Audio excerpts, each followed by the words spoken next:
Yes, sir. Yeah. So we are on session 5 today, and if you have any questions relating to any of the previous sessions, please feel free to ask me. Okay, if there is anything at all.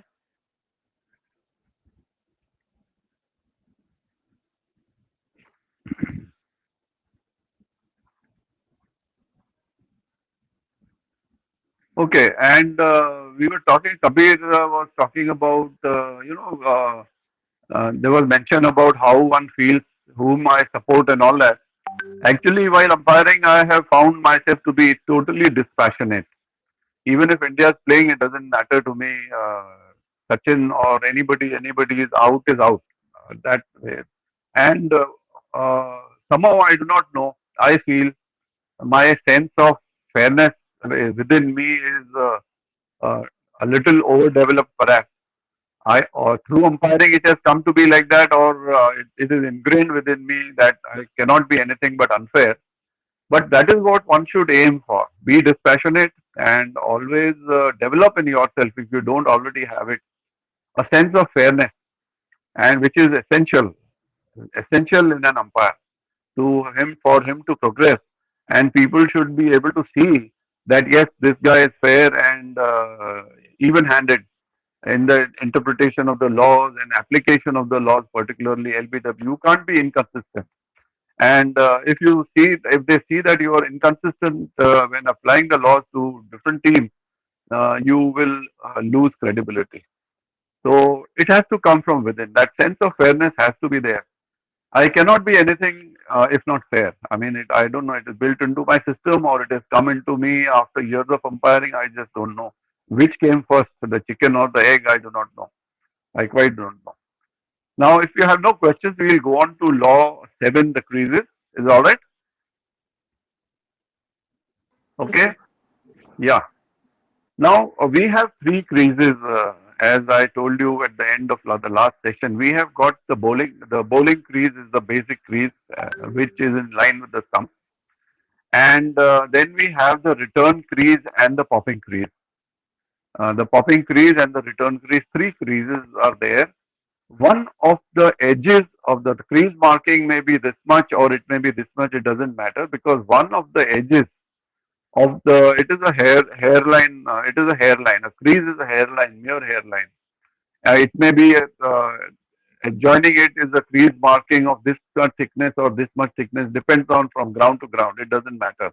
And this is the crease. And always the edge of the crease marking, which is closer to the umpire, when the umpire places himself behind the wicket, all the marking, the uh, edges of creases closest to you are the markings. Always. They may ask you now, experienced umpires know this, of course, but otherwise, for a newer umpire, it is a question that is a basic.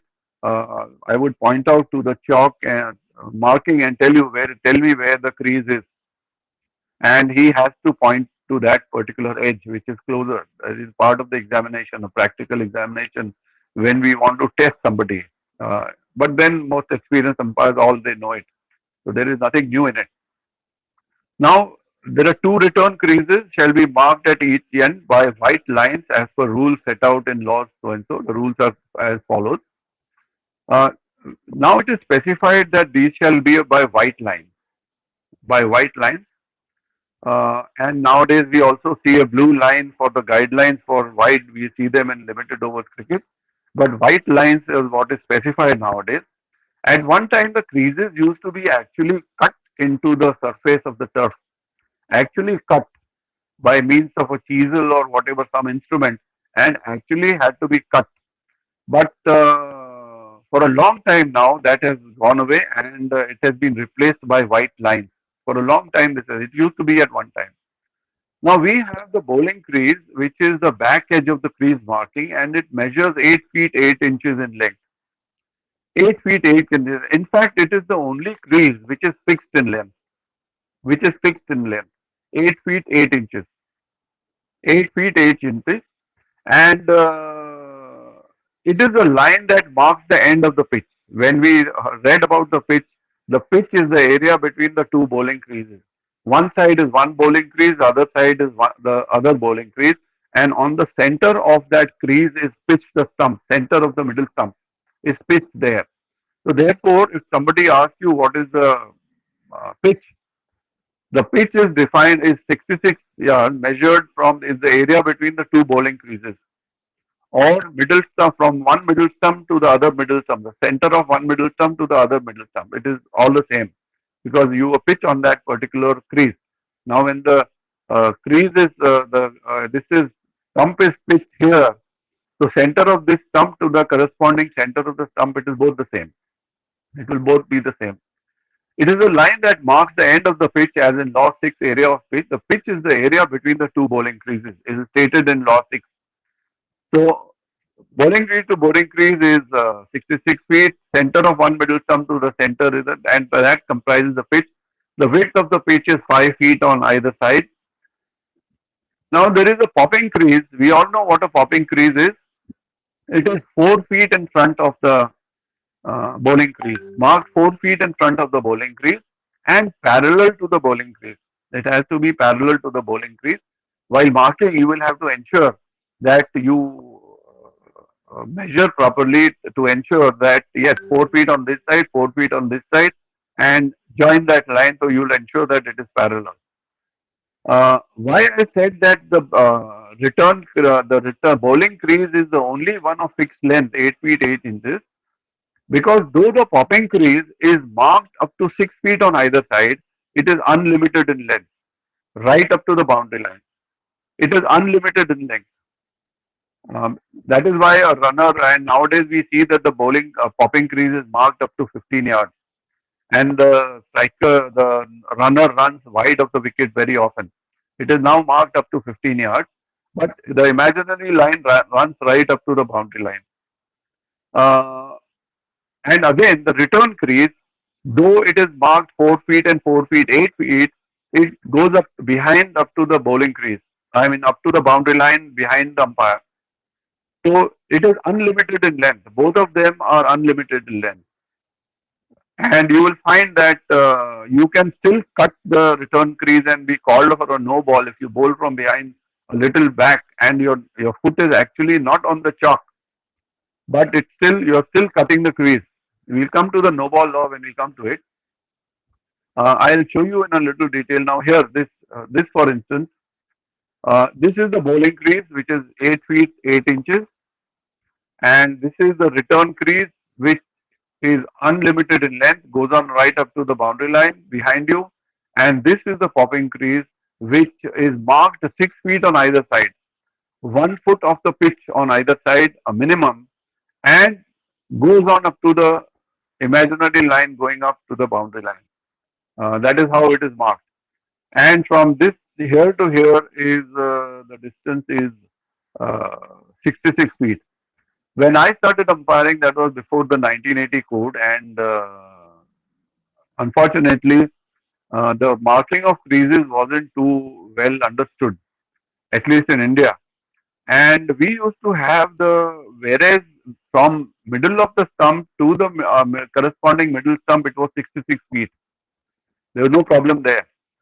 But the crease, bowling crease used to be marked with the stump in the middle here.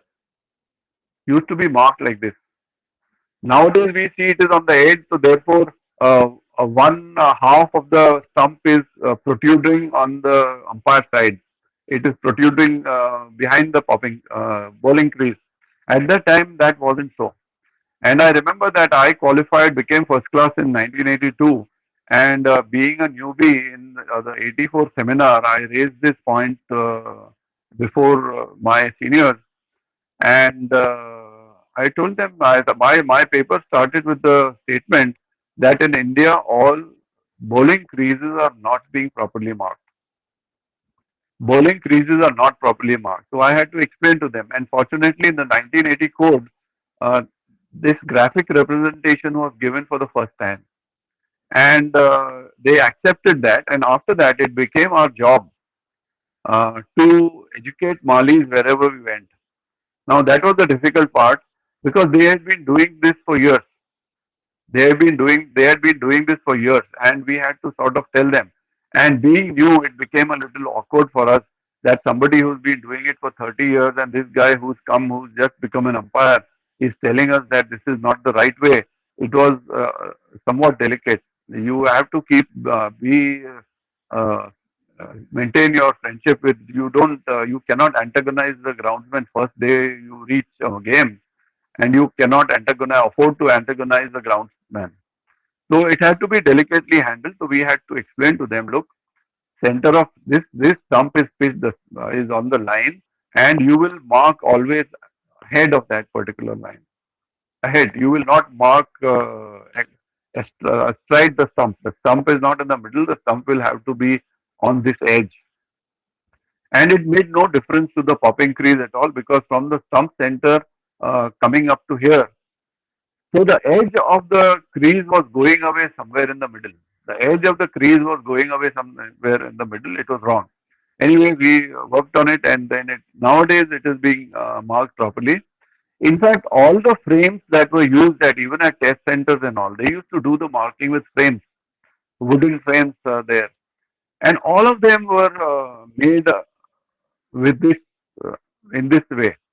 So they had to be all scrapped. They had to be all scrapped. So it was a year or so that we succeeded in removing this little problem. Now coming to the, uh, do you know why this is called a popping crease? The nomenclature. Does anybody know why this is called the popping crease? Uh, I wonder if you have read this up. Any of you? No, sir. Okay. Or have you even wondered why it is called the popping crease? कभी दिमाग में आया नहीं, बात आई नहीं दिमाग में. Excuse Okay. me, sir. Yes, tell me. Sir, I watched your video on YouTube. In that video, you were telling, you were explaining Yes, about yes. how the name I came, the popping Yes, craze. That I yes. don't know exactly, but it was like something pop the ball in like hole. See, it used to be earlier, there was no crease. When it began, Oh no, back it up. they used to cut a hole. They used to cut a hole in the ground, which was called the popping hole, which was called the popping hole. And to save himself from a run out, the batter had to pop his bat into that hole. At the same time, the fielder had to pop the ball into that hole. So whichever reached first won the decision. Either if the ball reached first into that popping hole, the batter was out, run out. And if the bat reached the popping hole first into the popping hole, then of course the batter was home. Now you can imagine how much damage there must have been caused to the hands of the fielders in this exercise of batsmen must have been violently popping their bat into the hole, with the bowler also at the same fielder also at the same time trying to pop the ball into the hole. So that was not very popular with people, and they didn't like it. And then the creases came into being, and the creases were cut initially, and now they are all for a long time now. They are supposed to be marked by white chalk, by white chalk. Now the return creases are the inside edges of the crease markings, which shall be 4 feet on either side of the imaginary line, joining the center of the two middle stumps. These will be at right angles to the popping crease. The return crease marking shall extend from the popping crease to a minimum of 8 feet behind it, from the popping crease a minimum of 8 feet, and these shall be considered to be unlimited in length. So if I ask you a question, name the crease which is fixed in length, which is only one. Or I ask you, name the two creases which are unlimited in length. Then your answer has to be popping crease and return crease. And in the first question, the answer has to be the bowling crease. Now looking at the creases, I have got some things to show you. See the creases, the return crease has developed over a period of time. It was not always what you are perhaps seeing today. Why it was called the return crease? The popping crease earlier in the initial stages, and I have seen this. Uh, the bowling crease used to be marked like this, and a small return crease, a small crease returning from the bowling crease. That is how it got its name also. That is how it got its name also. That this was called the return crease. This is how it used to be marked. This is how it used to be marked at one time, and that is why it got the name. It was actually returning from the bowling crease. Okay. Then in a later edition, in the 1980 perhaps, or 1980, and even up to 2000 code, they used to call this back portion the return crease. This back portion was called the return crease, and the front portion was called the forward extension. The return crease and its forward extension. What went ahead, the return crease was return crease, and what went ahead and met the popping crease used to be called the forward extension of the return crease. Today, the whole of this, the whole 8 feet is called the return crease. It is a change in nomenclature only, otherwise it is the same. Earlier also it used to be 8 feet. The whole of this is called now the return crease in the laws. And here I have marked out for you the edge of the creases, the edge of the creases which are the the edge of the crease marking, which is the crease actual crease, which is hairline, which is hairline, and the crease marking could be anything. Some grounds have a thick marking, some have a very thin. Nowhere have I seen less than a three quarter, three fourth of an inch, or it could even be an inch and a half in some grounds, or 1 inch. Varies from 3/4 inches to 1.5 inches. All right. So this is how the creases have developed over time. I have actually seen creases of this kind, and also this return crease and forward extension. Now the whole thing is called the return crease, but it is basically the same, right? Now it is all the return crease. Now there is something else that I wanted to show you.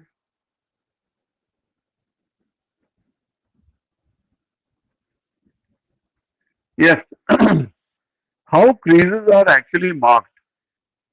I'll come back to this. I'll come back to this in a minute. Uh, you see here that the crease is 66 feet by 10 feet. 10 feet on this side from the center, and the center to center is 66 feet or 22 yards. The bowling crease is marked here in line with this, so also this, and the popping crease goes a little beyond the. This is the finished product. Now, what happens is what you do, how you do it, how you do the crease marking. I do not know how many of you have actually marked the crease and stood with a groundsman to see how the creases are marked.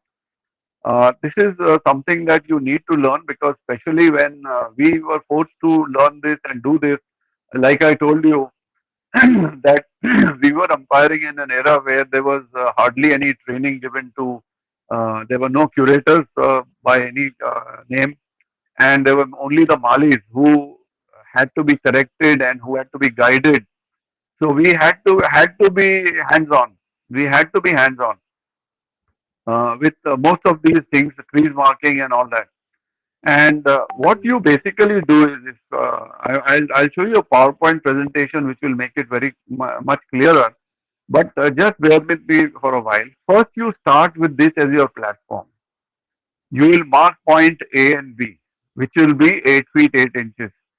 You got one straight line. You can put a piece of string here, 8 feet 8 inches, like this, and with the center there. So you got the center, one middle stump you got, one edge of the crease you got, A and B you got. You start with this.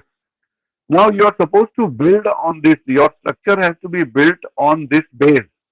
This is, so to say, the base. First of all, you need to plot this line.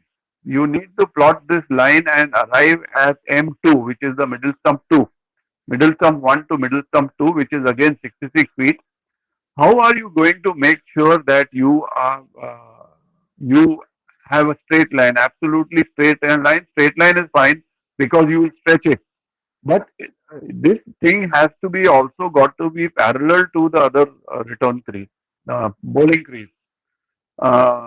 You people must have all read. I will need to take you back to your school days, where you have done the Pythagoras theorem. The Pythagoras theorem says that in a triangle, in a triangle, uh, in a right angle triangle, which has a 90 degrees angle here, like in this 3, 4, 5. In a right angle triangle, the sum of the two squares, squares of 3 and squares of 4, so to say, are equal to the square on the third side, are equal to the square on the third side. That is going one way. But if you plot a circle where the sides are of that nature, say like 3, 4, 5, square of 3 is 9, square of 4 is 16, 3 plus 9 is 25. If I erect a square on this side, is 25, and square root of 25 is 5. So if I plot a small triangle which is 3, 4, 5, automatically I get a right angle opposite 5. I get a right angle opposite 5. So what I start to do is, taking this as my base, M1 as my base, I plot 3 feet here. We take a piece of string 3 feet or a tape, plot 3 feet here. Then I draw by arc, I draw 4 feet. And from this point, I plot 5 feet. So wherever the two parts intersect is the apex of my triangle. Alright. So I've got a triangle which is 3, 4, 5. When I've got a triangle which is 3, 4, 5, I am sure that this is a right angle. When I've got a triangle which is 3, 4, 5, I have got a triangle which is a right angle with a right angle, and I know it is exactly perpendicular. So when I pull the line here, I will pull the line from here and carry it forward up to here. There, when I measure it 66 feet, I can drop a nail here, plotting M2. Now I've got the other middle sum. I've got the other middle sum, but I don't have the line, which is the other popping crease. So how do I do it? From here, how much is the distance from here to here? 4 feet 4 inches.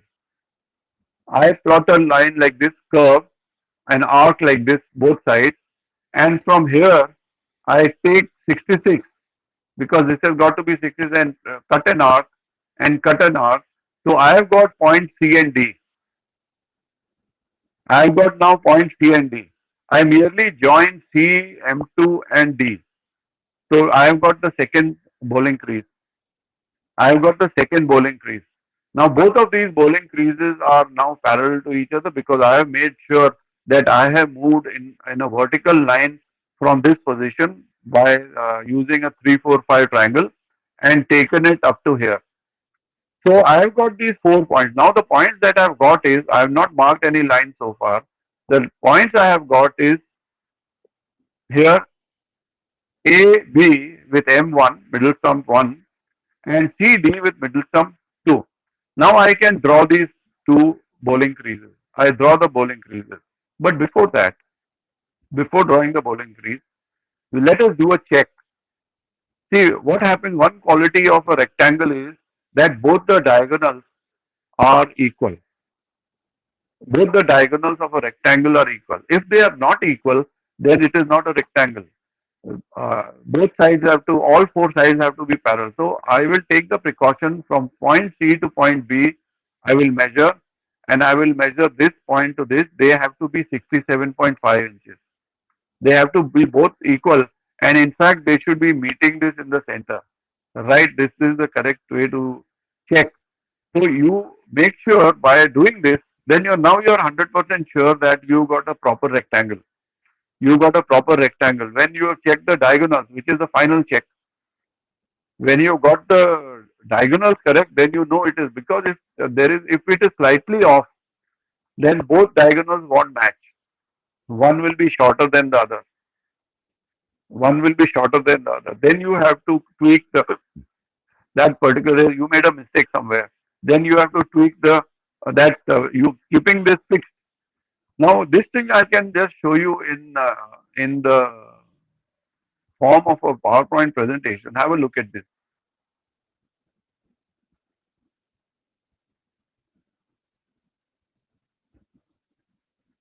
All right. See, first you start with point M1. Start with M1. 4 feet 4 inches this side. You got point A. 4 feet 4 inches here. Though I plotted you can plot the return crease at this stage also if you want to, but you can do it later also because this is going to be fixed. So now you've got these 3 points A to B with M1 in the center is your one return crease. Now on this structure, you have got to plot this line. You have to draw M2. You want M2, which you can ensure by plotting here a 3, 4, 5 triangle. So as to ensure that the line which rises from this place is exactly at 90, that is vertical. Now here I have plotted 3 feet, then plotted 4 feet. Here I have to cut an arc, and from this 3 feet I cut another arc where the point 2 meets. So when this is 3, this is 4, automatically this is 5. And again, this is now a right angle. So when I take a string and pass it through here and right up to here, 66 feet gives me the location of where I place a nail and where I am going to sink the other middle stump. The one middle stump I will be sinking here and the other middle stump I will be sinking here. I will make the holes later on, but pleasantly I will put a stout nail there. Alright, that is how I got that, got M2. After that, I will plot an arc here 66 feet coming from here, an arc 66 feet, and from the center here 4 feet 4 inches, 4 feet 4 inches, they will meet in the middle. And now I have got C and D also which pass through M2. So I have got this crease also I have got this crease. Before drawing it, I need to check the diagonals. I need to check the diagonals. This has to be 67.5, and this is my final check. Once this is done, I will tell them go on and mark the. I've got actually one nail only here, one nail here, one nail here sunk into the ground. A, B, C, D, and M1, M2 I've got. Now I tell the groundsman go on and mark the creases. So whichever way he does it, he may do it with an aluminium putty or whatever. He will first mark the two bowling creases. Then after that, he will plot, take the, I will mark 4 inches, 4 feet here, 4 feet here, and join these, 4 feet here, and 4 feet here, and join these. Take a string and join it. And then the return crease will also be plotted. It is a good idea to have the return crease passing from here to here so as to ensure, do them together so as to ensure they are both parallel to each other. It is a good idea that to do it, they are parallel to each other, and that is how they are slightly off here in this picture. I need to shift this this bit. All right. So you get the idea how this is done. Is it fine? How Yes, this is sir. actually done, and nothing better than actually doing it on the field. It is worthwhile taking a groundsman along. Hi Tejas, nice to see you. Hi, sir. Yeah, yeah, yeah. Nice to see you. Okay. Interrupt you in between. Yeah. Okay, so this is how you and see can learn only by doing it. The best way to really uh, do this is to actually do it on the field of play. It takes a bit of practice, and there can be some errors sometimes. But remember that this is how you can do it. In fact, I have marked a very big rugby field also. I have marked with the baseline where the goal line is there. and the vertical is stood to that plotter center, and 3 by 4, 3, 4, 5 is the only way to do it. 3, 4, 5 and multiples of that actually.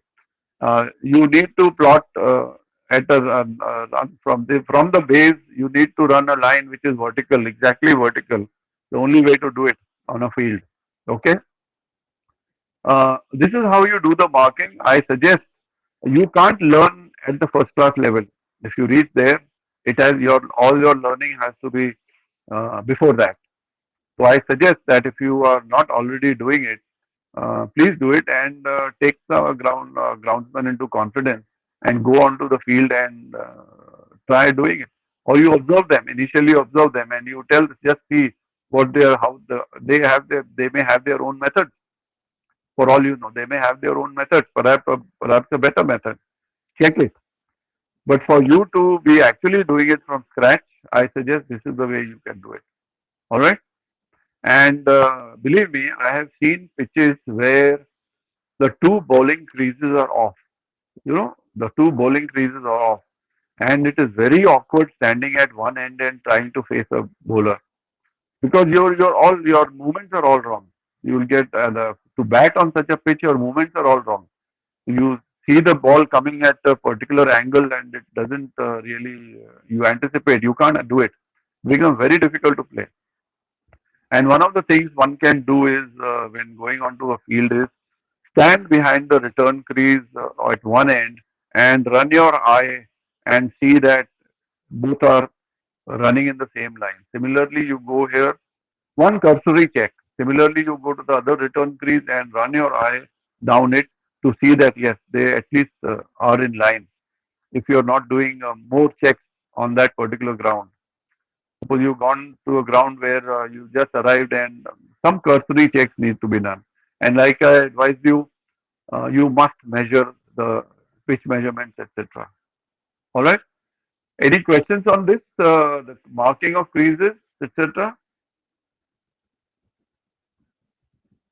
Yes.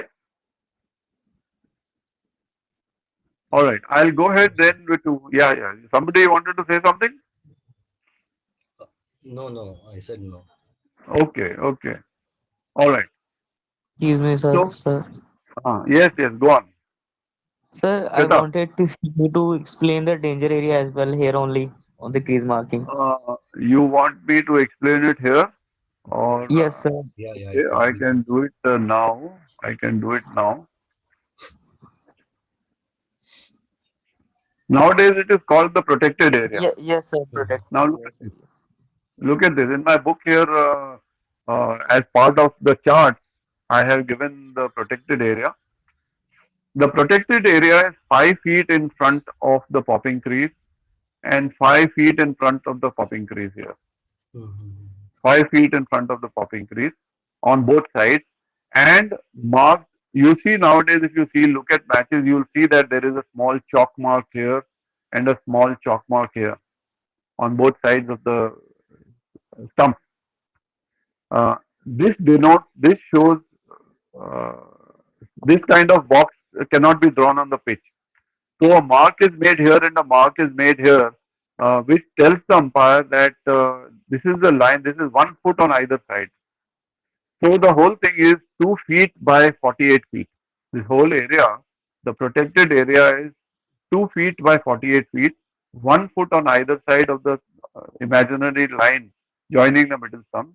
And we also mark here at this point, we make a mark here at this point. Suppose we suspect that a bowler has come onto the uh, uh, protected area. In that case, what we do is we come down the line here and look at this. Yes, we see that we establish he's come here, and then we go to this line and we establish that he's actually come into the this area, protected area. There you can warn him as per the law. You can warn him. If he even though he might be in front, but he has not actually stepped into this area, you will not be able to warn him. So you better be sure. So that is why we make two extraneous markings here. One here and one this side, 1 foot on either side. So this is actually the protected area, and this is a more detailed view of this here. This is the expanded view. 1 foot on either side is what you see, and we plot it down, and it is 5 feet in front of the popping tree. 5 feet in front of the popping tree. A total of 48 feet is the length, giving taking away 5 feet and 5 feet. All right, and also the 4 inches. 9 feet on either side is taken away, and we are left with 48 by. They may very well ask you, what is the measurement of the uh, protected area? So it is 48 by 2. 48 by 2. It used to be at one time. It used to be at one time 4 feet. This used to be 4 feet in front of the popping trees. But and I can tell you for sure who was the person who lobbied. He lobbied very strongly for making it 5 feet.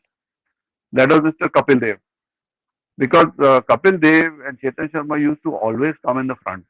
Always.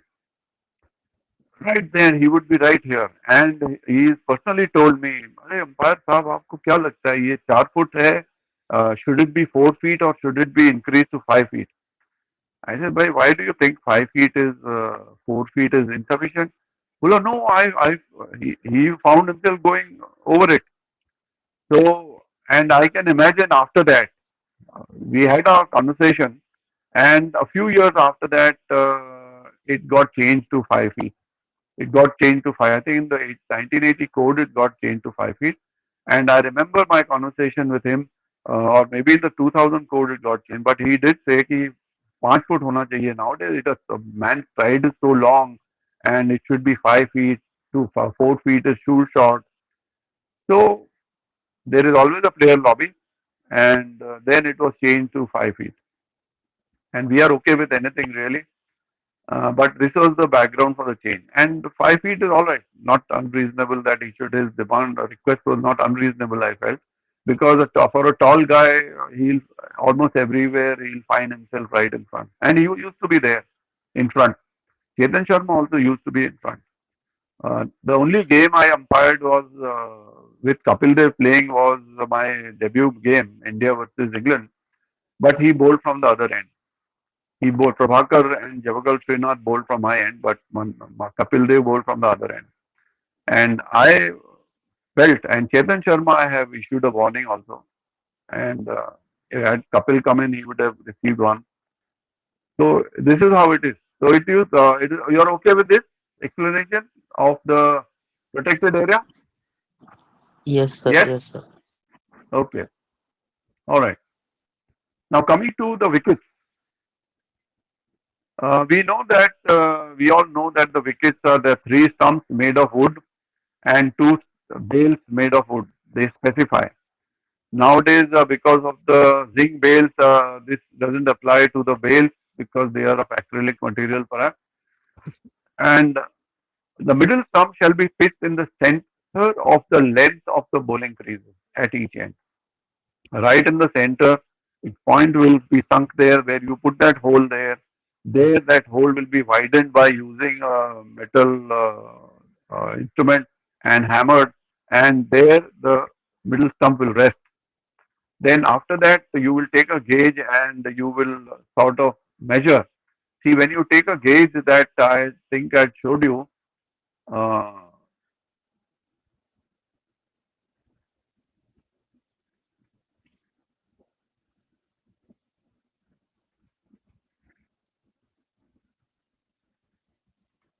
yes, you will place this. This is corresponding to the middle stump, and you will place this gauge here. This gives you 9 feet. 9 feet is the width of the wicket, and you will plot the center of the two stumps which are there on the side. You will place this there, and you will, with a spike or something, you will plot the center of this where the two stumps should be sunk. With this kind of a gauge, you can do it. With this kind of a gauge, you can do it. This is covers the center. So you've already got the middle stump. So you place this across the middle stump. The middle stump is already sunk.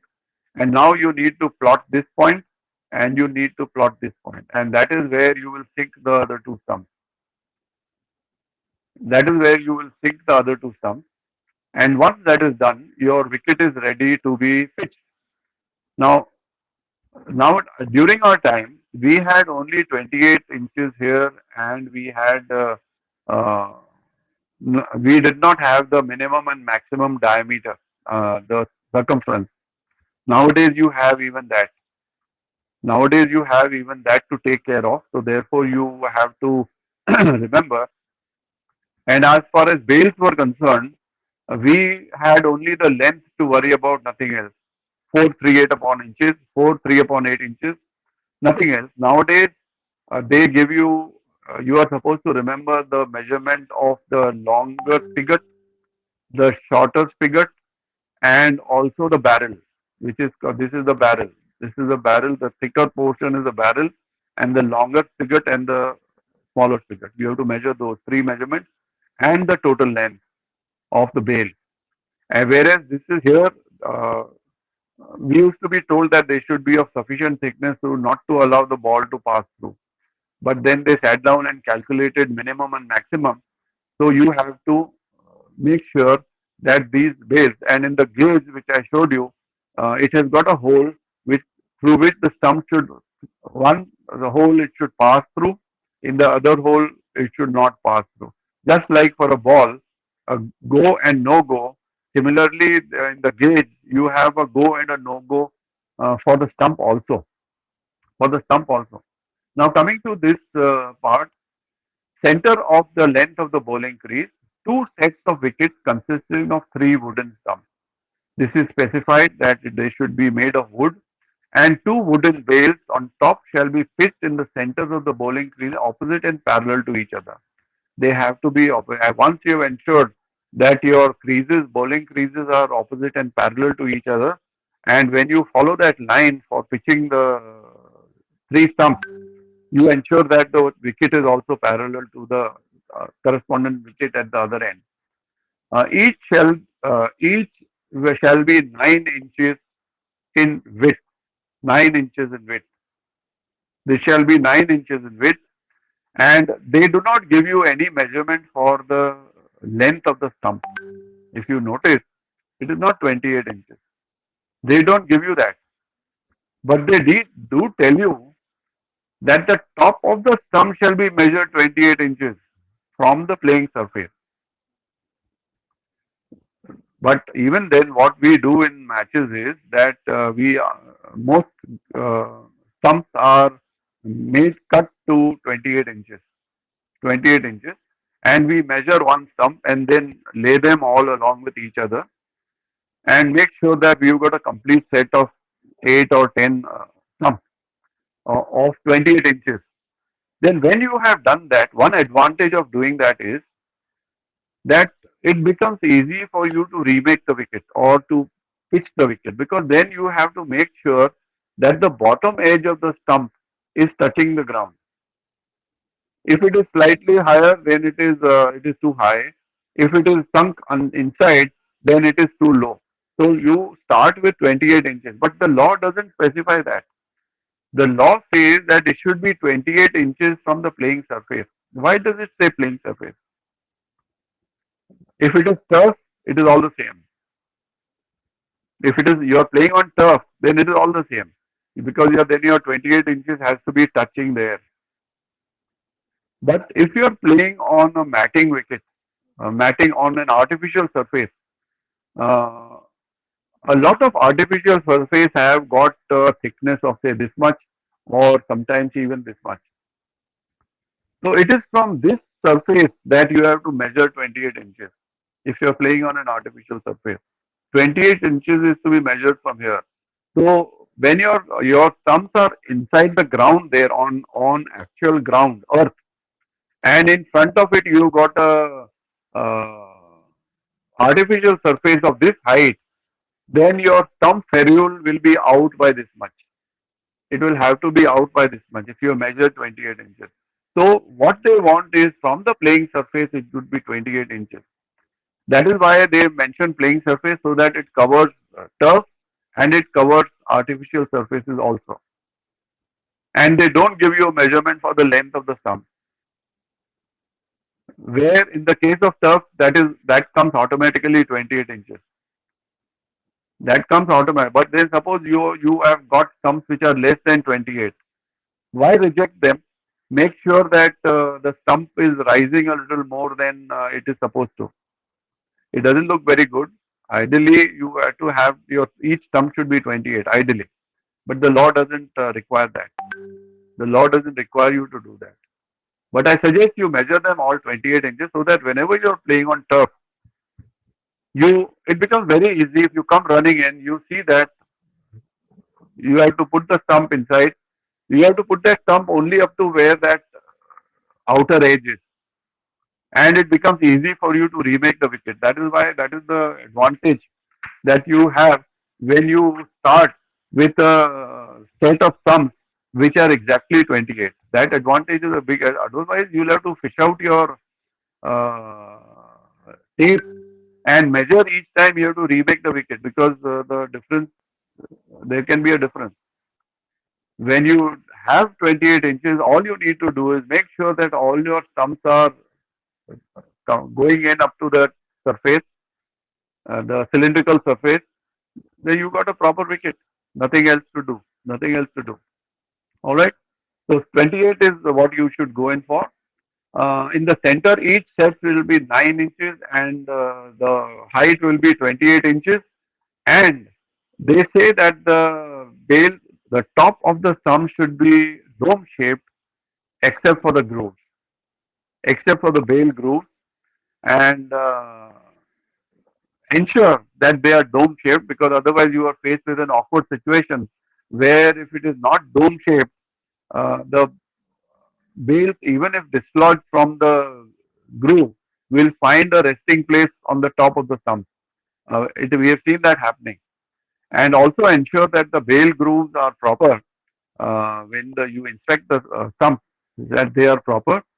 And because it leads to problems if it is they are not proper because if they are high wind conditions you and bale grooves are not proper you it is very irritating that you have to keep going there and replacing the bales, they keep falling off, and you may have to remove them. You may have to remove the bales and play without the bales, which has its own set of problems. I suggested to you that you might carry that kind of spike I told you, where you place it on the top of the stump and make sure that you got good bales to begin with, bale grooves to begin with. All right. And as a matter of good practice, never hammer the top of the stumps with a bat or a hammer so as to always maintain that dome shape. People are careless about it, and if those stumps are used in a good match, it becomes a bit of a problem for the umpire. Now, the portion of a stump that is above the playing surface shall be cylindrical. They don't care if the ferrule is square or triangular, they don't care. But what is above it, above the surface, it has to be cylindrical. Apart from the dome top with a circular section, the diameter of 1.38 inches to 1.5 inches. There is a minimum and maximum diameter given to for the stumps now. You have to remember that also. They might ask you in any examination, they'll ask you that also. All right. As far as bales are concerned, the thickness of the bale is not defined. The thickness of the bale is not defined. And we know, and the law accepts that bale grooves will be shallow and sometimes deep. So there is a tolerance here that they shall not project more than half an inch from the top of the stump. So 28 inches plus half an inch above is acceptable, up to half an inch above. Because there is a tolerance here. There is no tolerance in the wicket height. Wicket height, there is no tolerance. But above that, the bales that are placed, there is a tolerance there. Because the law recognizes that bale growth can't be uniform everywhere you go. So they want you, it can be anywhere below up to and below half an inch from the top of the stump. That is the tolerance that they allow. And the fit should be that they should not. Many times, I do not know if you have observed, sometimes, even in good prominent games, sometimes I have observed that the bails go like that. The top of the stumps go like that. That means there is something wrong in the measurement. Either the stumps are too close or the bails are too wide.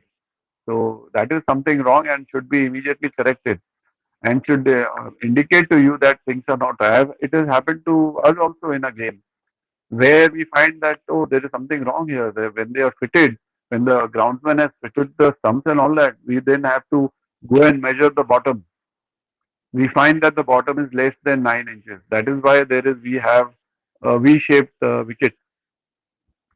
So here there is a tolerance, half an inch, not more than it can be less than half an inch, and there is a tolerance built in. I told you the reason why there is a tolerance.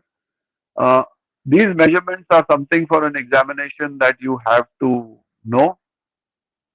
4.31 and length of barrel and the longer spigot and the shorter spigot, and they shall be from the same center line.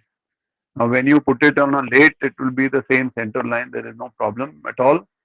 And governing body may permit use of devices aimed at protecting player safety by limiting the distance that a bail can travel off the stump will be allowed. Now, what has happened is we have found some tragic instances like Sabah Karim lost an eye, a vision in one eye because a bail fell. Indian wicketkeeper, a bail hit him in the eye. We had a South African wicketkeeper also suffering the same injury. A bail hit him in the eye. So now the law says it allows. I have yet to see it. I haven't seen it being used. Uh, something to tether the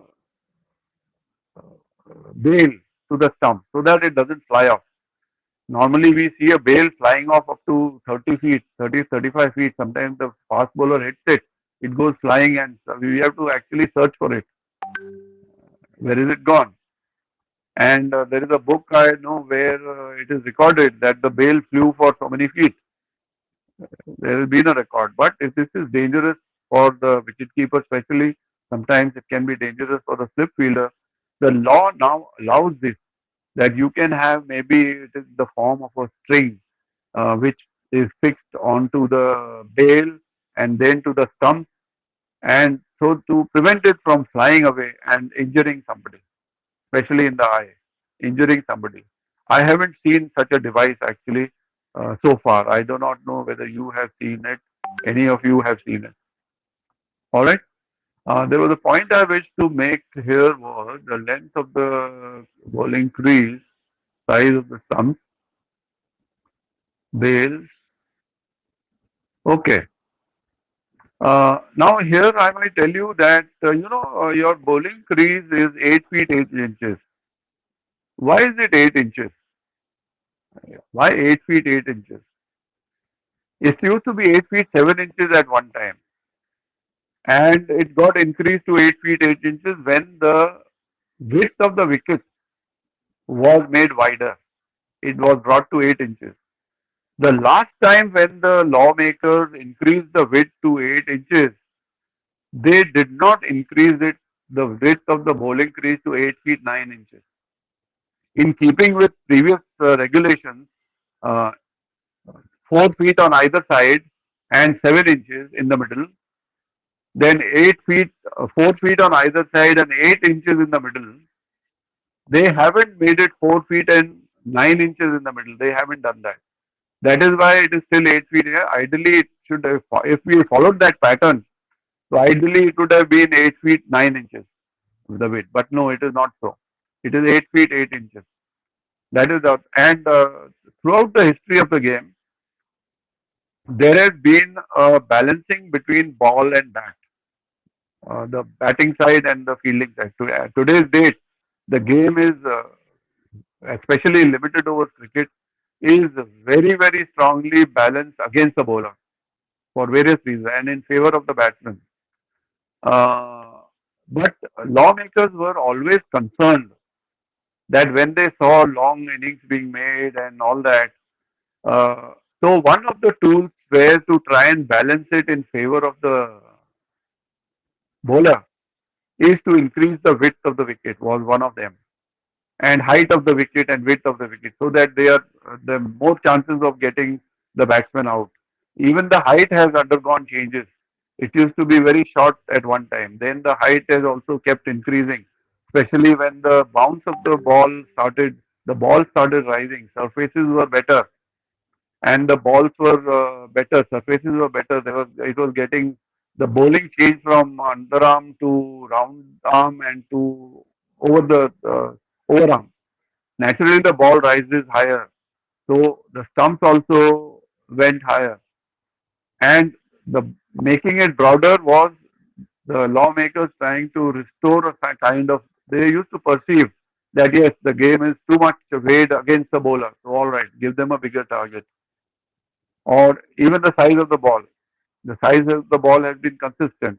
So at one time it used to be smaller. They made it bigger so that the batsman there in that case it goes against the fielding side and in favor of the batter. So it has always been like that. It has always for a long time now we are stuck with 28 inches and 9 inches, and nobody has even thought or discussed increasing the size or reducing the size or changing the size of the ball, etc. Right now they are happy. Everybody is happy with this situation. But who knows? As time goes ahead, they might find it that they make it broader. Who knows? They might do that. But right now, this is how it is. Okay. Now coming to dispensing with bails. Uh, when you read this, one of the things that you will realize is it is that the umpires have to decide whether to dispense with the bails or not. Bails generally are dispensed with when in windy conditions, and we experience them falling off repeatedly. You can prevent this by making sure that to start with, you have got you've got give me a second.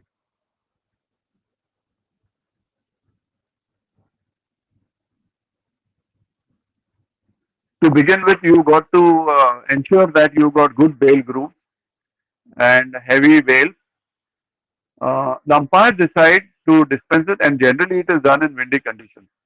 Now, if they so agree, the bail shall not be used at both ends. This is specified now. You can't play with bails at one end and no bails on the other end. You cannot do it. During our time, this used to be a question, an unanswered question, and there used to be a lot of debate among umpires that what is wrong in playing with bails at one end. Would one body would say that, the other others would say that no, we should remove from both ends. Now it is answered in the law book that if you decide to remove bails are falling only at one end. You find bails are only falling at one end. So if you decide to remove from one end, they have to be removed from both ends. All right. Otherwise, there are complications. When we come to wicket is broken law, I'll tell you what those complications are. And they also say that as soon as conditions permit, if the winds drop, replace them as early as possible. As soon as, don't delay it. All right. And law 29.4 tells us there when we go there that when you are playing without bails, what is breaking of the wicket? What shall comprise breaking of the wicket? Now here the wicket and all is shown to you graphically. The diameter and the cross section, the length and the measurement of the bails are all given here. This is all you will find in Appendix D, already there in the law. And I have placed this picture here actually to remind me to tell you. This appears in my book, but and then I wanted to tell you a lot of batsmen have this habit. A lot of batsmen have this habit, uh, and I discourage it quite strongly because it. I have to then when if I see a batsman do this, I have to walk up from square leg and inspect the wicket to see that it is proper. Because as you see that the bail has been disturbed, it is not a proper wicket. It is not a proper wicket. I would urge you to discourage this wrong practice. I had Dilip Venkatarakur, India player, doing this. He had this habit. He used to rest his.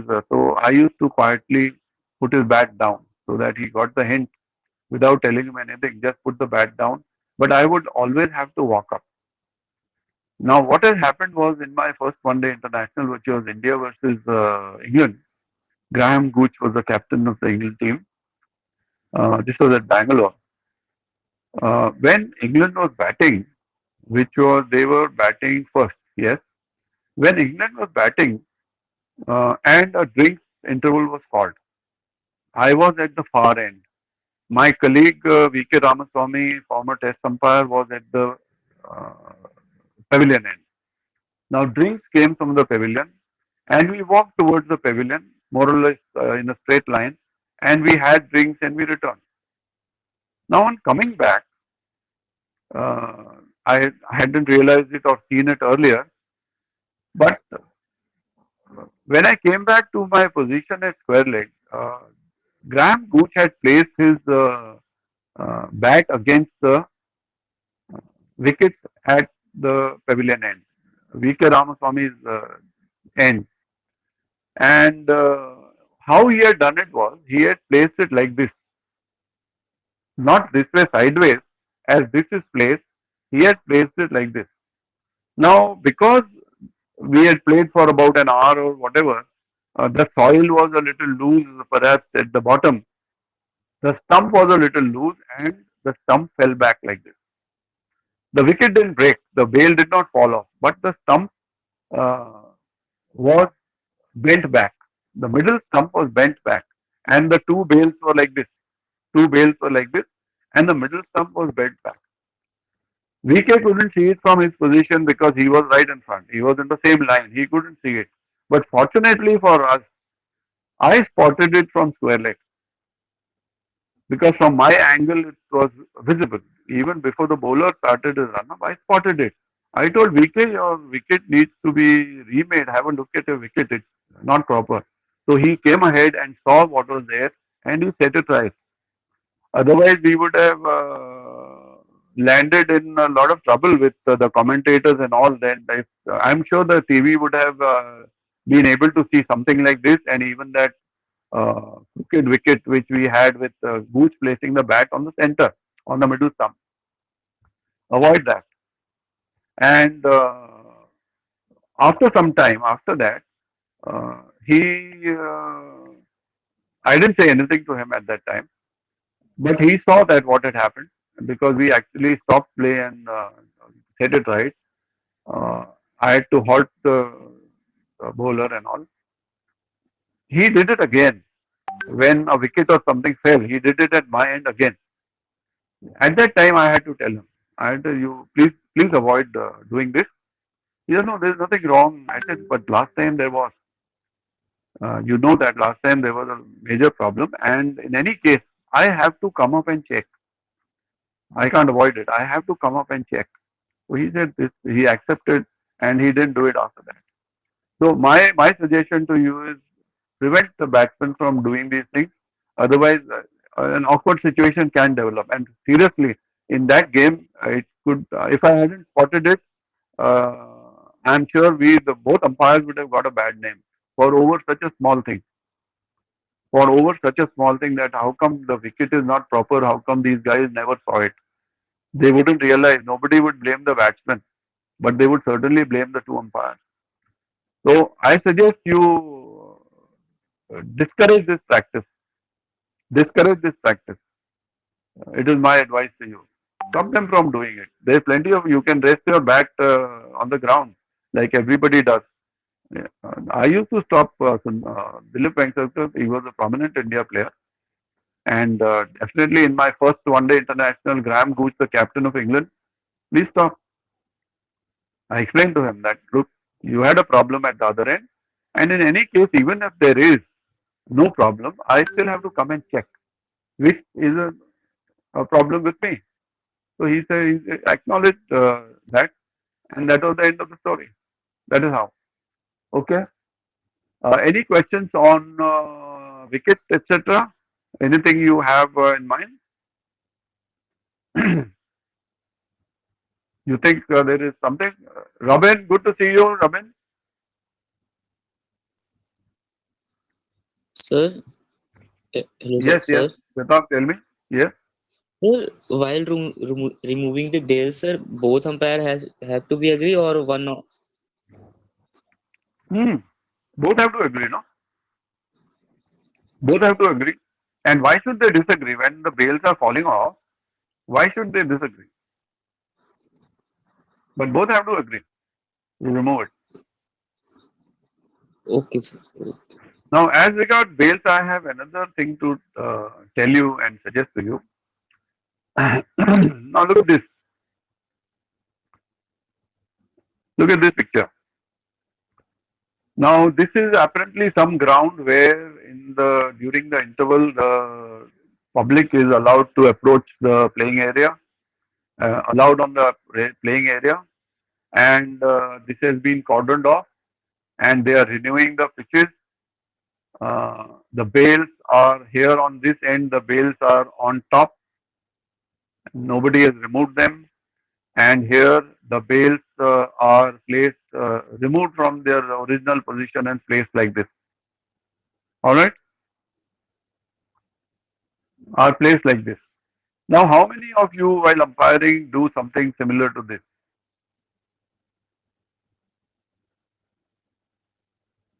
Yes. Can I have some answers? Shubhada, what do you do? George, Robin, Sir, usually I put it down, or put it otherwise, down. uh, if I'm carrying my own bales, sometimes I carry my own bales. Then I keep in my pocket. Yes, that is what I used to do. I always had bales of my own, so I used to always carry them away because they were to get stolen otherwise. But anyway, if you are using ground, you place them on the ground. Yes. George, what do you do generally? George, Robin, Shatab, Shirak, Sharik, what do you do?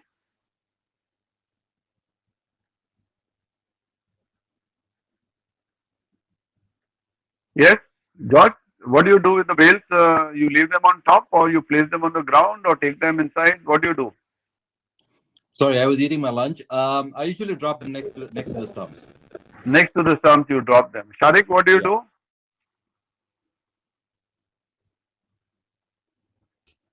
Drop it there.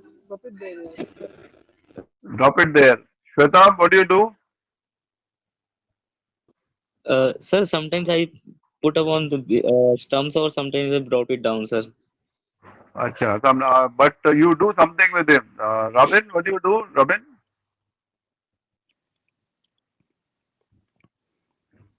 Honestly, Mr. Singh, Yes. I have to admit that I had a habit of sticking those bales on top of the each stump. Like you see in Okay. that picture. Yes, yes. As we see in the But picture, yes, yes. Here, yeah, here, so this one, yeah, the near end. exactly. Hmm. Yeah. So at one point, another umpire told me, yeah, I mean that's not exactly taking off the bale. So then I started just dropping those down. Okay, okay. That is fair enough. See, what happens is the instructions to umpires are that when you call time, you will remove the bails from the top of the stump. You will remove the bails from the top of the stump. But it is, in my view, unfortunate that not all umpires obey this part of the law, as we can see in this particular picture. Here, he's not, the bails remain on top as it is. See, what happens is, bails being on the top of the stumps is indicative of play being on. I have seen at the beginning of the match or during intervals, at both ends, bails are on. Bails are on. Uh, Either uh, the groundsman has placed them, either they haven't dropped, or nowadays groundsmen also have developed the habit because a lot of umpires insist on it that let the bails remain. They want the bails to be on top when they come in. They are not able to bend down to pick up the bails. That has become the practice. That is sadly, this is what it is. I have seen on grounds where they are there for an inspection, and you see that the bails are intact. The wicket is completely intact. In the game of cricket, the positioning of bails on the top is an indication of uh,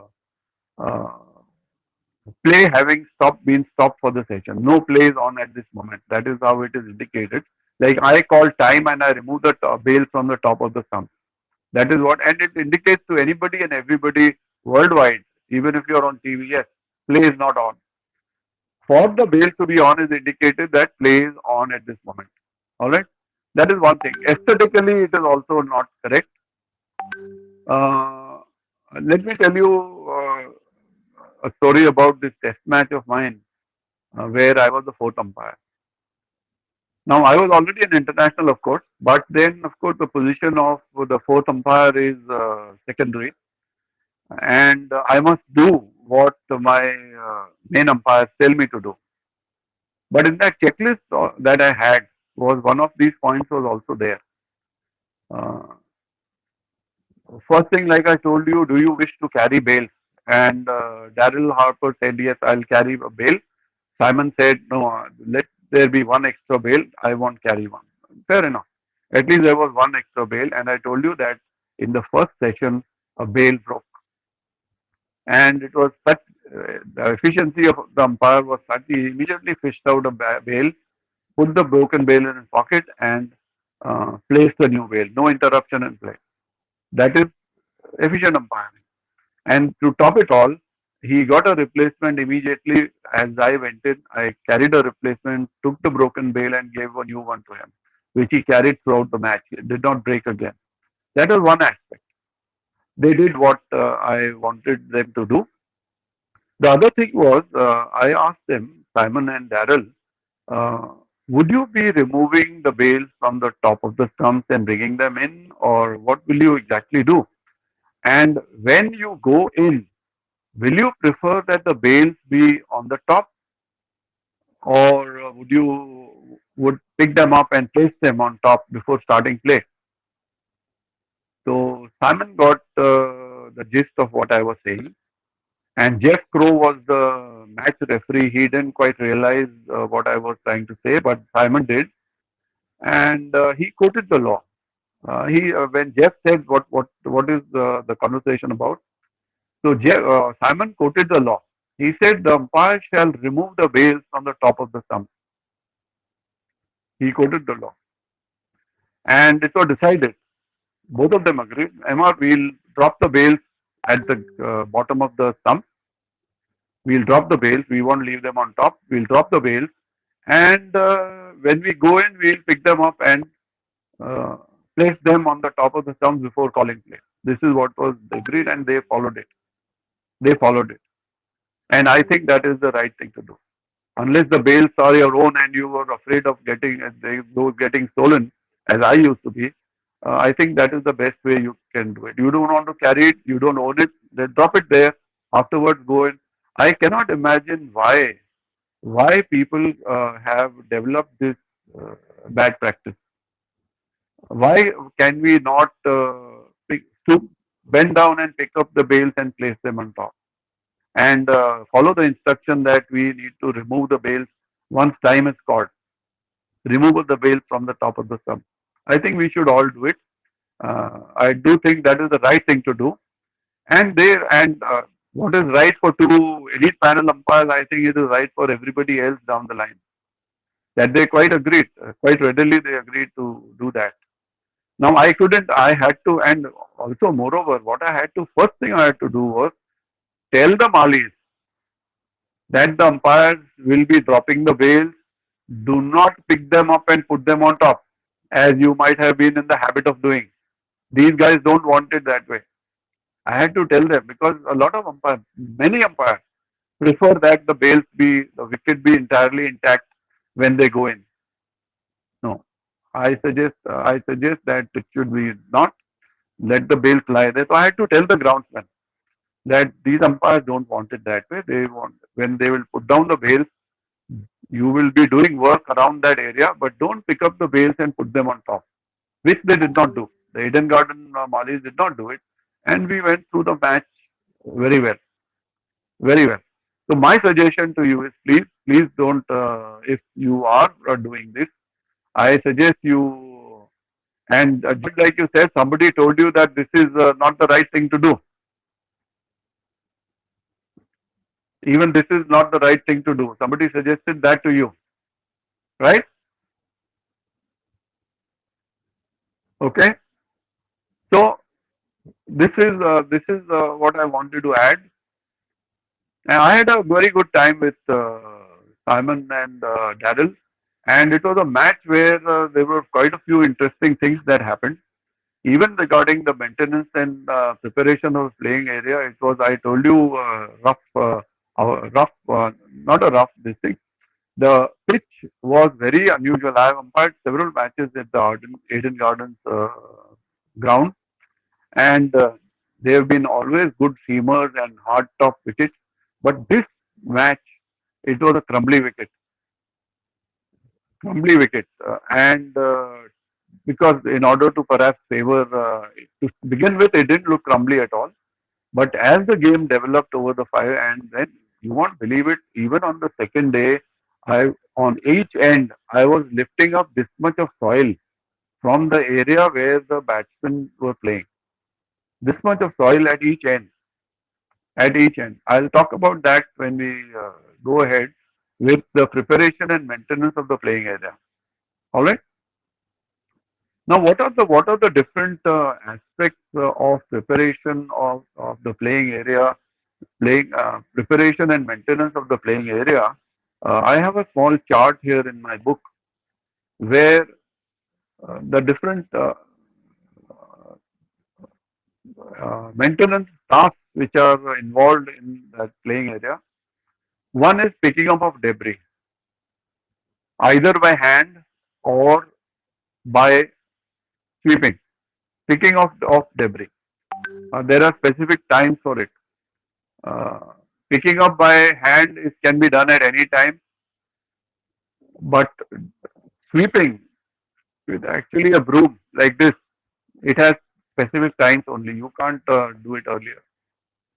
Then mowing of the pitch, mowing of the outfield. This kind of a mower is hand mower used. Never for the outfield. Another mower can be used mechanized, but for the pitch, it is the hand push along mower that is used. Sweeping. In India, generally the sweeping is done by this kind of a soft broom that people use in houses. This kind of broom generally during the match is not used. Something with hard bristles is not generally used in matches. And rolling is another aspect of maintenance of the pitch. Rolling is done at specific times. There are certain specific times only where rolling is permitted. And then we come debris pickup by hand. Sweeping is also a form of picking up debris, but by means of sweeping. Debris pickup by hand otherwise, and remarking of creases another maintenance task. Filling of footholds of players in wet conditions is another task. Uh, you can do it anywhere on the ground. Securing of footholds by use of sawdust is allowed. And then there is within this footholds of players is quick setting fillings. Use of quick setting fillings is another. We'll look at this. But here this is a list, and securing foothold where somebody somewhere standing somewhere finds that conditions underfoot conditions are a little slippery, then he can secure his foothold by the use of sawdust. You sprinkle a bit of sawdust. You must have seen it in wet conditions. This is always the case. Plenty of use for it in England and other places. Less use for it in India unless it is actually raining. And of course, watering is prohibited. Watering absolutely prohibited. We'll come to this picture again as I explain each of these different things. Now, the pitch shall be rolled during the match only as permitted as per line on. There are strict instructions when rolling is to be permitted.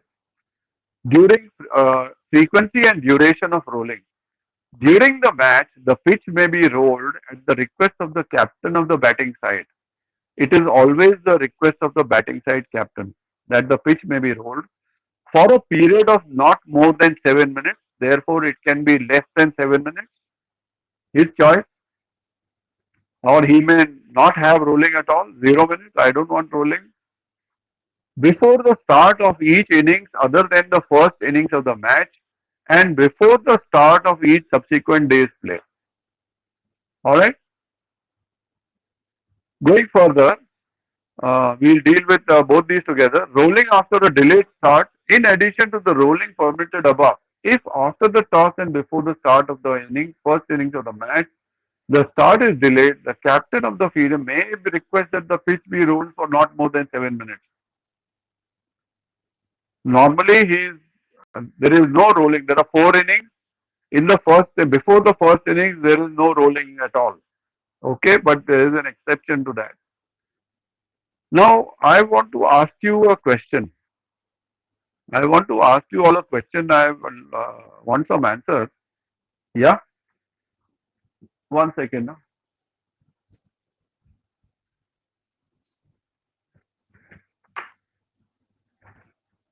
Yes. The question is, now you have come at, there is a 10 o'clock start for your game. You have arrived well in time, say 8:30 or earlier you're there.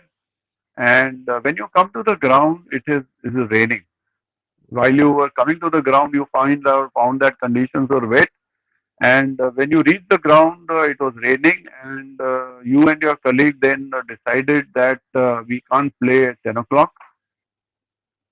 We can't play at 10 o'clock. You tell the captains that, look, we will have some inspection to do, and we schedule the first inspection at 11 o'clock, and we'll tell you after that. You have a couple of inspections, and maybe early lunch, and then you decide that 1 o'clock we are starting the game. 1 o'clock you are starting the game. Will you allow rolling in the first innings of the match in these circumstances? Yes.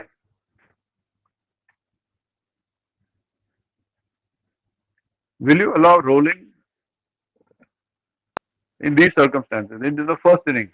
The one captain has won the toss and he tells you, "I'd like the pitch to be rolled for 7 minutes." Will you allow it? So yes, sir. Hmm? Yes, sir. Shubda, you will allow it. Yes, sir. Hmm. And who else? Yes, sir. Robin, will you allow it? We can allow if Shweta, we can allow. We cannot. yes, yes, sir. We can allow if we found that there is an effect of Yes, due of to course such, there is an effect. such effect. Of course there is an effect of rain on the pitch. That is beyond doubt. All right. Yes, sir. There is an effect of rain on the pitch. Of course, we can. We are. It is there. That is a given. Yes, George. Will you allow the roller to be applied? Well, if umpires think that the delay did not cause significant alteration to the pitch, then I No. would not. Here in this case, there is an effect on the pitch. That is a given. That is a given. Will you allow Then it? yes. Then in that case, yes. Okay, Sharik. Not more than 7 minutes, though. Yeah. Yes, yes. Sharik, what will you do?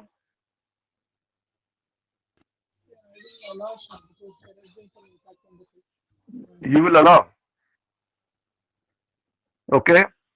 What about Robin? Robin, what will you do? Will you allow the pitch to be rolled in these circumstances? Yes, Robin. Hello, Robin.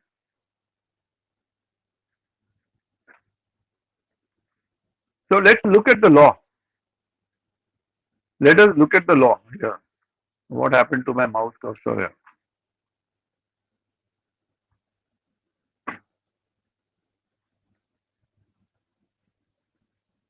Yeah. Okay.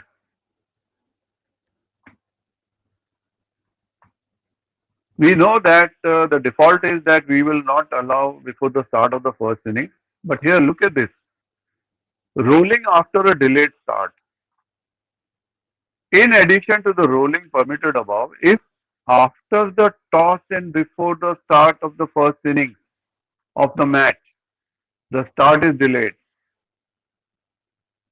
If after the toss and before the first innings of the start is delayed, we are looking at a very narrow time frame for the delay, which may be from 30 minutes or it may be as little as 10 minutes.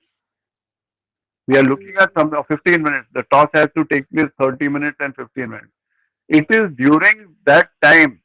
Say if you have ordered the play from 1 o'clock and the toss takes place at 12:30 exactly. During this 30 minutes, if the start is delayed, only then will the rolling be permitted. Only then, not in the case in the example I gave. The start is delayed right from the beginning. The law says it is a very narrow time frame for the delay to take place. The idea being that when I and my colleague, my counterpart went to inspect the pitch at the time of the toss, condition from that time has changed. Condition from that time had changed, has undergoes a change, a further change. Then I am allowed to have the roller. Because in the circumstances I explained, the conditions were the same when we tossed and till we started the first innings, there was no change. I will not be given the roller. The delay has to take place only during those 30 or 15 minutes, whatever it may be. That is what how the law is framed. The captain of the batting side may request that the pitch be rolled for not more than 7, but even then, the umpires may still refuse that the conditions have not changed. So the basic idea is you will allow it only if the conditions have changed. The basic thing is after the toss, the conditions have undergone a change. Yes, you will allow the rolling. Otherwise, you will not allow the rolling. That it is a very, very narrow time frame. Any delay in the match right from the beginning doesn't permit you to allow rolling. I hope that is clear. I hope that is clear. I mean, that is clear, but in the example that you gave, right? Did they roll at all? Because I heard that you said that it was raining up It was until, I raining. mean, in It the was morning. raining. It was raining since morning. There was no what do you call it delay. I mean, in the sense, uh, what rolling are you talking about? Whether Okay, they rolled usually at all? right, right, exactly. No, they might have rolled. See, before the toss, if any rolling takes place on a pitch, you are not concerned with it. Okay, They in the preparation. So when you come to the ground, when you arrive at any ground, and the groundsman is rolling the pitch in preparation, and then it rains, and later on, suppose he rolls again. That is part of the preparation of the pitch. That rolling is always part of the preparation of the pitch. And the law tells you that I will not concern myself before the toss with that rolling. I will not concern myself. But when you give it for the toss, after the toss, if there is any change in the conditions, then this rolling will be allowed.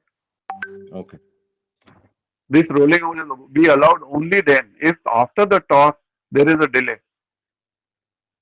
Delay in there is suppose there is rain.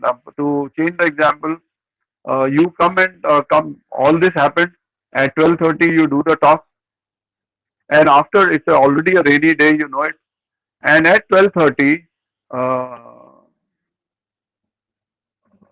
When they are everybody is after that they are padding up and bank of fog goes across the ground and that delays the start of the match to 1:15.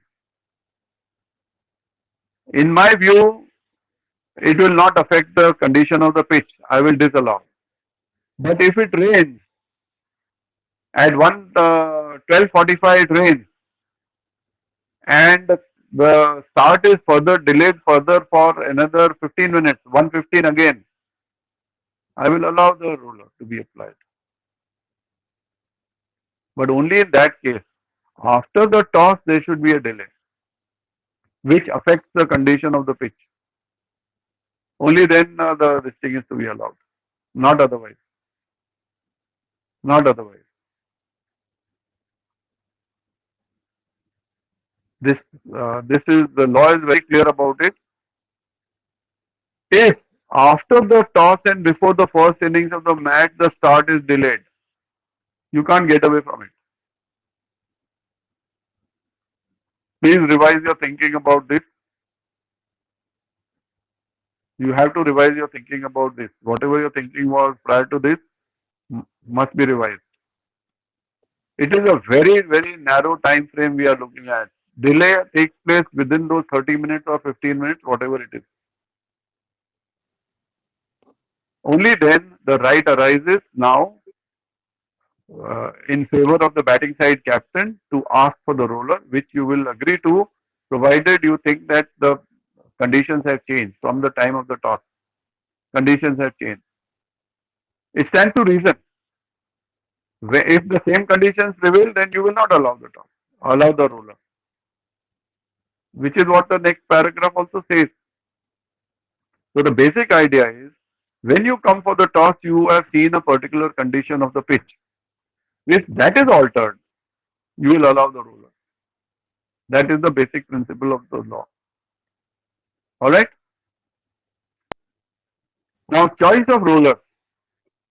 If more than one roller is available, the captain of the batting side shall choose which one is used. Like I told you when we were discussing Law 2, that when you go to the ground, you will ask the groundsman, how many rollers are available for this game?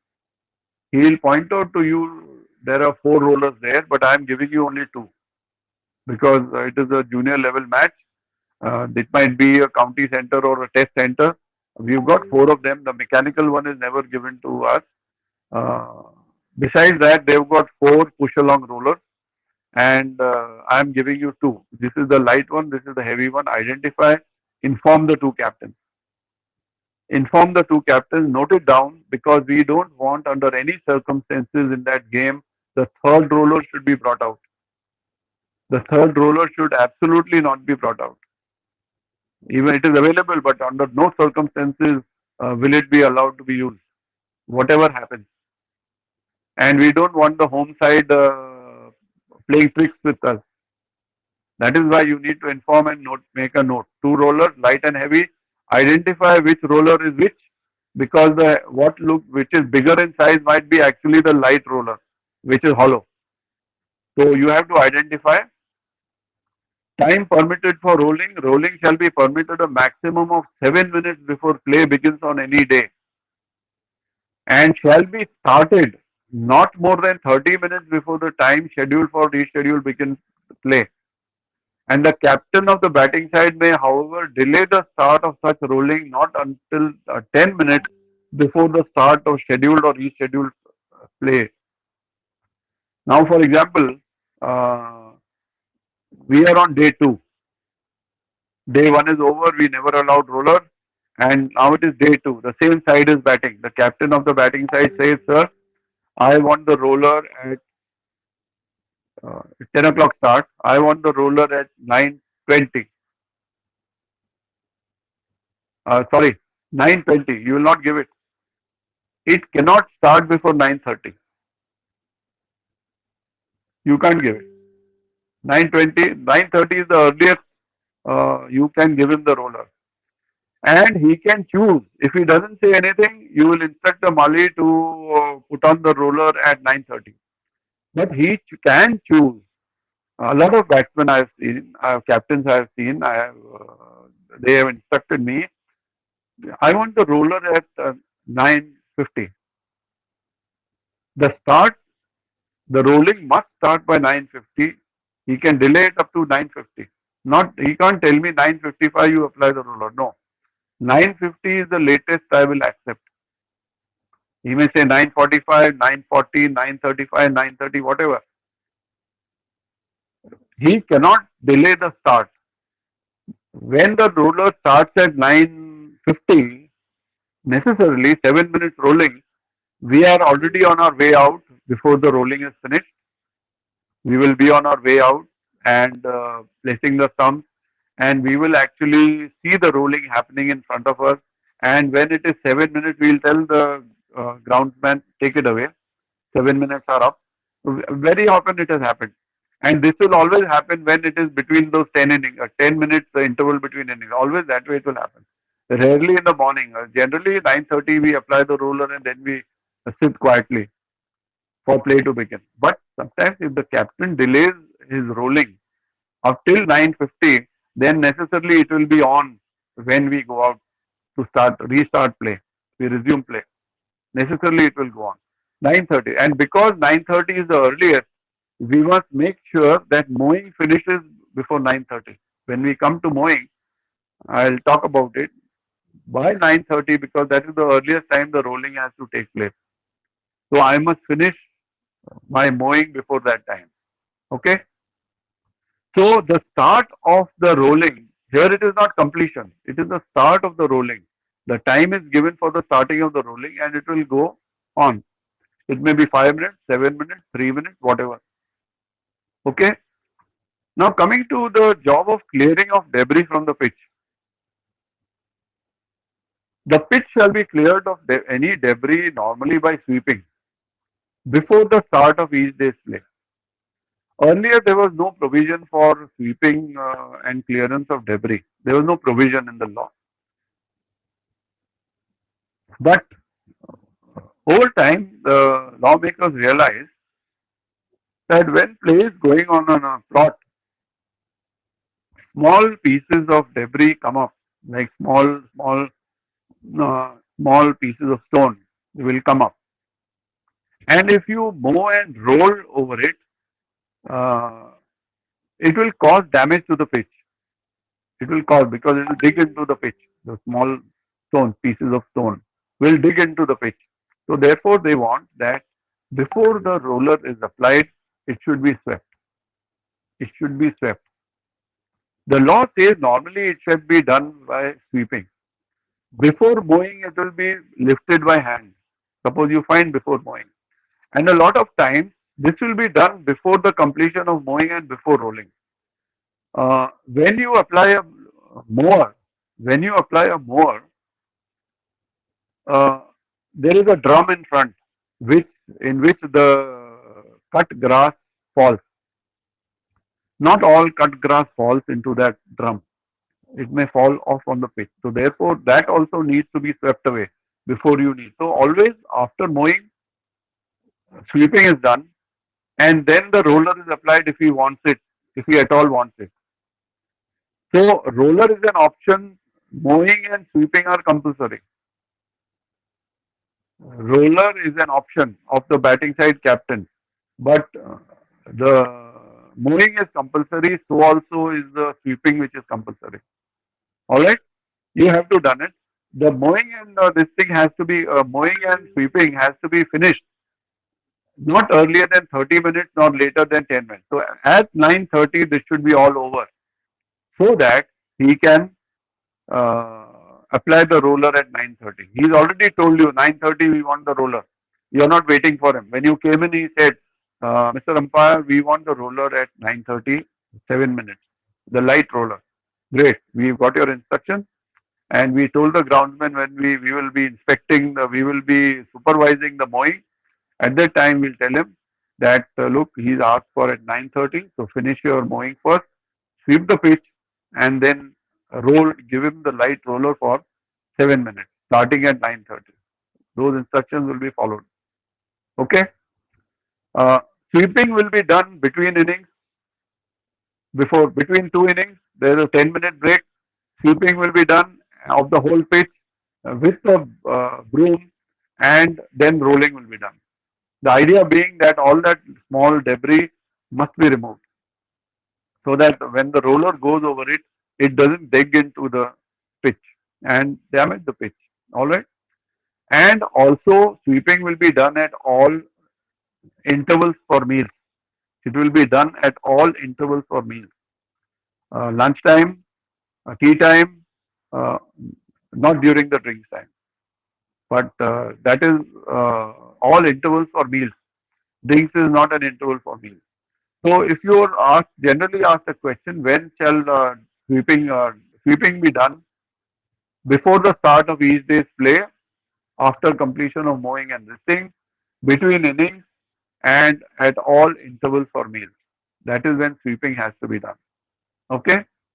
Now clearance of debris in 9.2 shall be done by sweeping, but the debris must be cleared from that area by hand without, if the umpires consider this may be detrimental to the surface of the pitch. Sometimes sweeping can be prohibited also. It can be prohibited. I cannot imagine the conditions where the umpires would refuse rolling, because I really cannot imagine. But there is provision for it. If the umpires feel that by sweeping you will be damaging the pitch, I don't know how it can happen, uh, but there is a provision for it. Certainly, I would not allow uh, this broom to be used in dicey conditions. But this should not harm the pitch at all. This should not harm the pitch at all, in my view. But all will depend on the conditions and how the umpire sees. This kind of broom I have not seen with the hard bristles. I have not seen being used anywhere. And uh, this will, if the conditions are dicey, I will prohibit this, the use of this. But this I would allow. That is the way I see it. All right. But remember, there is a provision you can refuse. Then you tell them no. Debris you pick up by hand. Debris is necessary to pick up, but now by hand. Sweeping are not allowing. Okay. Before mowing, it will be without sweeping. You can remove the debris by hand, and whenever either umpire considers it necessary. Debris can come onto the ground, like you are playing under wet conditions and the bowler has come up and he has bowled a ball, and when he has put his foot down in the follow through, he has left a patch of dirt which were on his shoes. That is debris. Now that can always be cleared by hand.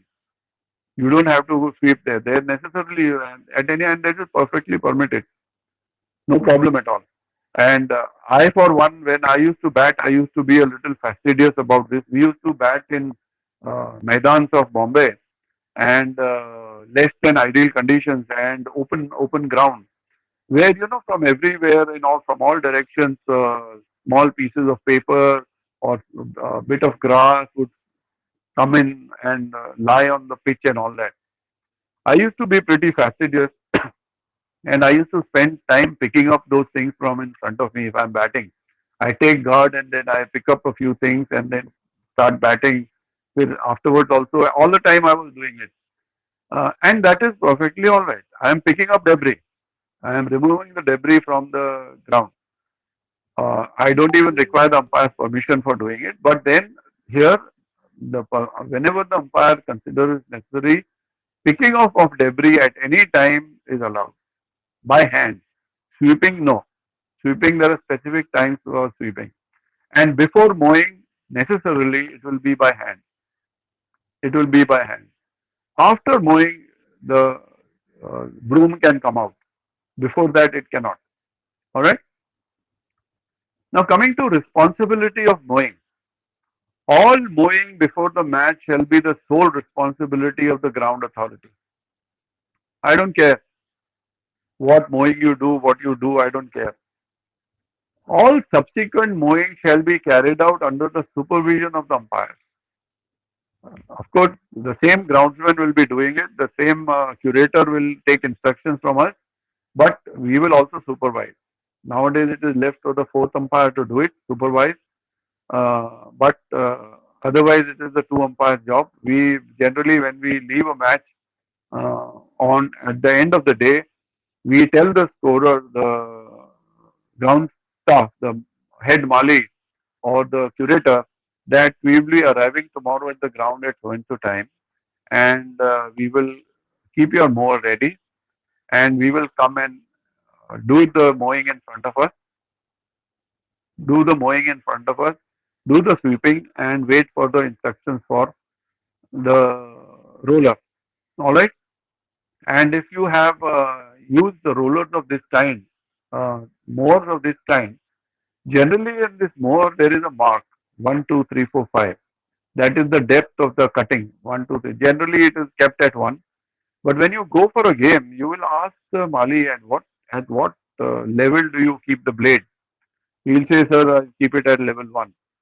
Ensure every day that it is at level 1, because the whole idea of mowing is that you want the conditions to be the same on all days of the match. All days of the match. That is why the daily mowing is done.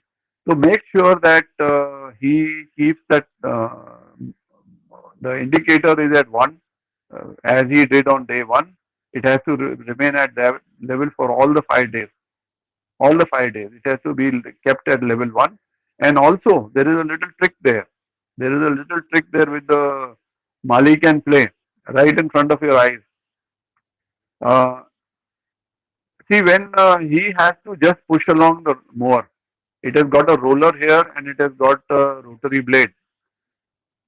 If he slightly pushes down, the blade of the roller will go up and it will cut less. It will cut less. So you have to make sure, be alert. If you are experienced enough, you have to be alert to this kind of small trick that the Mali may play uh, in order to favor his home team. That your the opponents are batting, so he cuts less of the grass and leaves for you a greener wicket.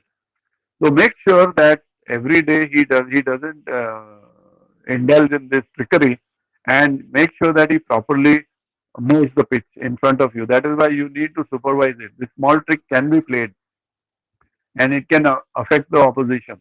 So don't allow that to happen. If you're experienced enough, you must be aware that this kind of thing is possible. So do that. One thing you will see the level is properly set and that he actually mows it properly. He has to go once in the one direction and then in the same line come back and complete the whole pattern till the whole pitch is mown. All right. That is the mowing of the pitch. This is to be done daily. Now, as far as the outfield is concerned, both the pitch, what they say that the general rule is both the pitch and the outfield shall be mown on each day of the match on which play is expected to start. It should be mown if ground and weather permits.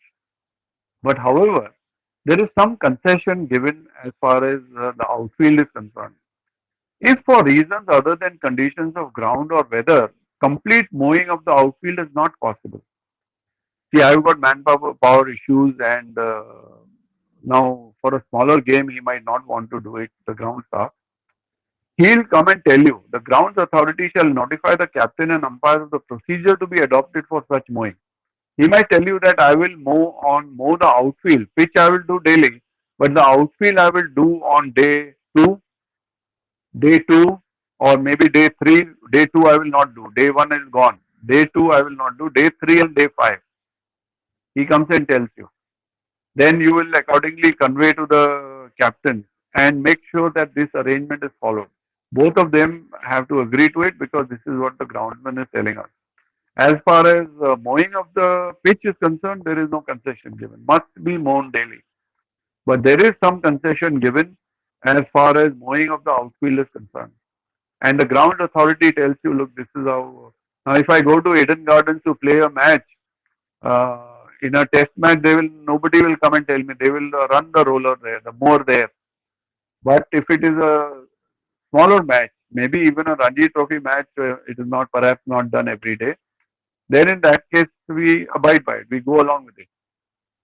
Okay.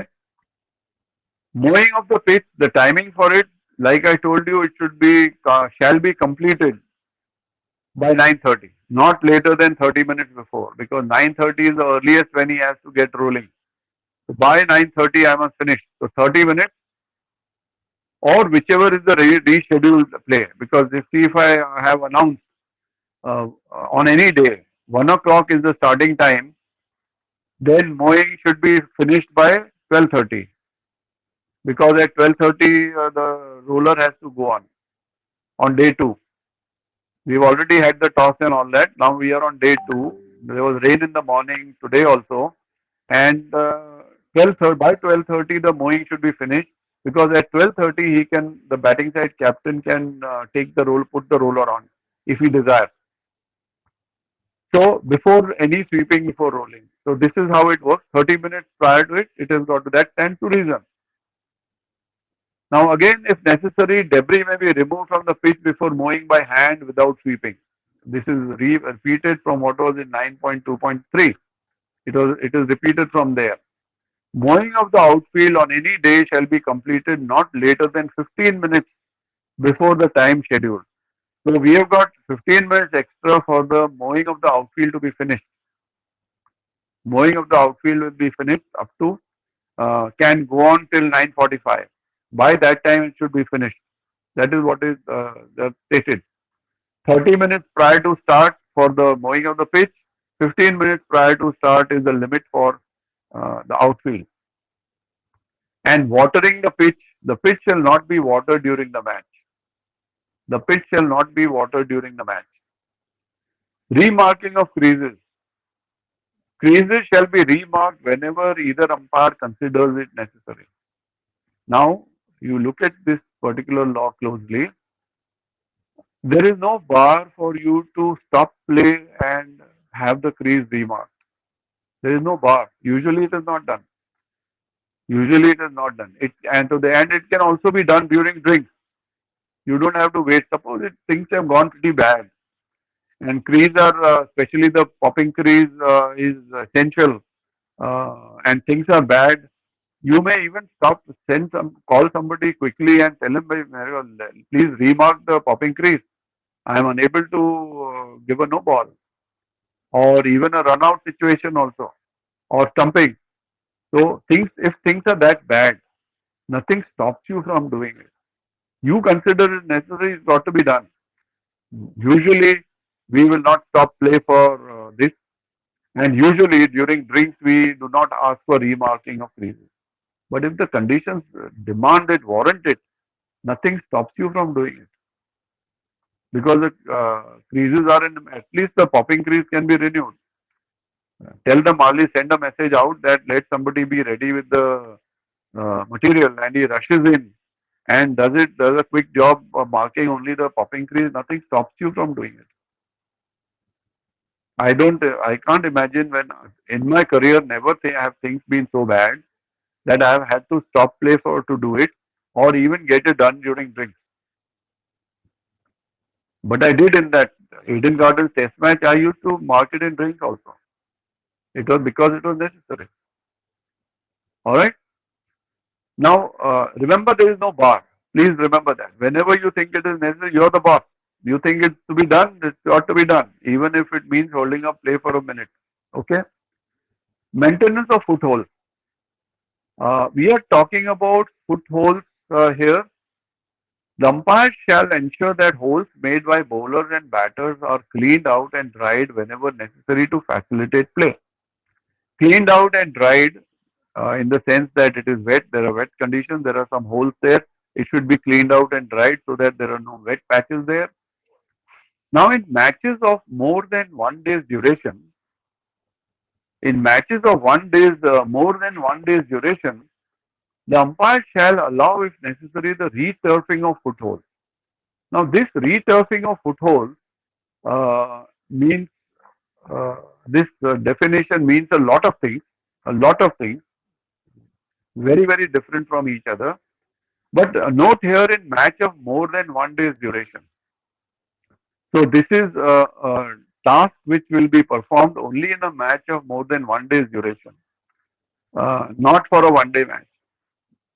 Though I have seen in a 1 day international, perhaps in New Zealand or in Australia, uh, somebody run in during the drinks time with a square of turf, sod, take out cut. The bowler was having difficulty with his front foot there. He cut out a piece and placed that and went away. I have done it, seen it done in a one-day international, though technically it is not permitted in a one-day game.